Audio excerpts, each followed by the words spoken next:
পানি শূন্যতা, রক্ত শূন্যতার মতো পীর মুরিদ শূন্যতায় ভুগতেছে। অধিকাংশ পীর মুরিদ সংকটে ভুগবে। আপনি লিখে রাখেন আমার কথাটা, আল্লাহর ইচ্ছায়। এটা কোনো গায়েবের কথা না, মহান আল্লাহর ইচ্ছায়। কেন?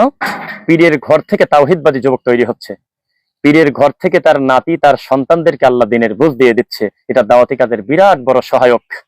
অন্ধকার থেকে একেবারে খলিফা সারাটা জীবন পীরের পূজা করেছে, তাদেরকে আল্লাহ সুবহানাহু ওয়া তাআলা যেভাবে হেদায়েত দিচ্ছে এবং সত্যটা মানুষের সামনে যেভাবে পৌঁছাচ্ছে আজকে মিডিয়ার মতো বদৌলতে আল্লাহর ইচ্ছায়, তাতে আমরা আশাবাদী।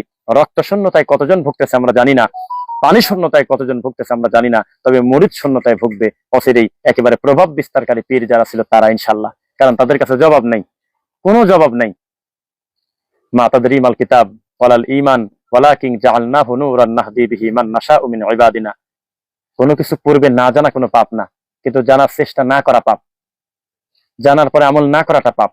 নবী সাল্লাল্লাহু আলাইহি ওয়াসাল্লামকে আল্লাহ বলতেছে, আপনি জানতেন না কিতাব কি, ঈমান কি? আমি আল্লাহ আপনাকে পরে জানাইছি। তা আমরাও একটা সময় জানতাম না ঈমান কি, তাওহীদ কি, শিরক কাকে বলে, বিদআত কাকে বলে, সুন্নাহ কাকে বলে, আকীদা কাকে বলে, মানহাজ কাকে বলে, সালাফি বুঝ কাকে বলে, কিছুই বুঝতাম না। একটা পর্দা আল্লাহ আমাদেরকে ভালোবেসে তার তাওহীদের এই দৌলত আমাদেরকে দিয়েছেন।